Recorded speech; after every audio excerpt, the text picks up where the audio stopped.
لەگەڵ تەشەنەکردن و فراوانبوونی شاری هەولێر و زۆربوونی ژمارەی دانیشتوان لەو شارە خانوو بۆ کرێ دەست ناکەوێت. سەرۆکی لقی هەولێری کۆمەڵەی کرێنشینانی کوردستان دەڵێت چەندین جار پرۆژەی تایبەتمان بۆ چارەسەرکردنی کێشەی کرێنشینان پێشکەش کردووە بەڵام بێ ئەنجام بووە. ئەم پرۆژە ئەمە تەنها داوای زاویمان کردووە لە حکوومەتی هەرێمی کوردستان بۆ کەمکردنەوە ڕێژەی و معانات کەم کرێنشینان لە هەرێمی کوردستان و لە هەموو شارەکانەوە بە تایبەتی لە هەولێرش تەنها زەویەکەی بدا بە پێشینیەکی کەم مانجێ سەر دەوڵەت بۆ ماوەی 4 ساڵ ئەمجا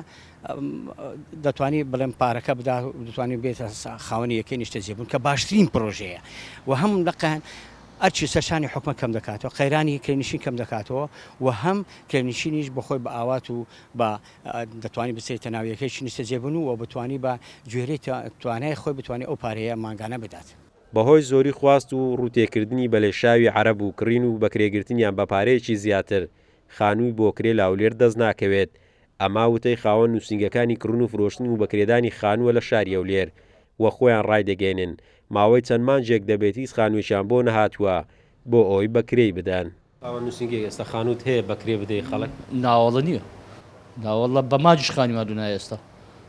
یانی برادری خۆمان چەند جار تەکلیفیان کردی ئێستا و نووسینگای تەنیشمان هەم یەک دماگەدار کردەوە خانێک کات برادری خۆیان لە خۆزبی خۆمان هەیە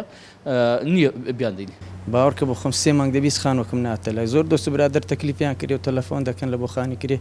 ینی بەڕاستی نییە و نازم هەز دەکەم شەرمەزار بوومە لە بەرامبەریان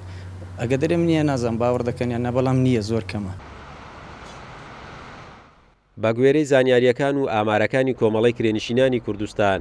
ژمارەی کرێنشینان لە هەرێمی کوردستان لە ئێستادا زیاتر لە 100,000 دەبێتن و لە شاری هەولێرش نزیکەی 45,000 کرێنشین هەیە.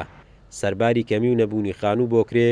ڕۆژ لە دوای ڕۆژیش خواز لەسەر گرتنی خانووی کرێ لە زیادبووندایە. قارەمان زەوهەر، کورسات نیوز، هەولێر.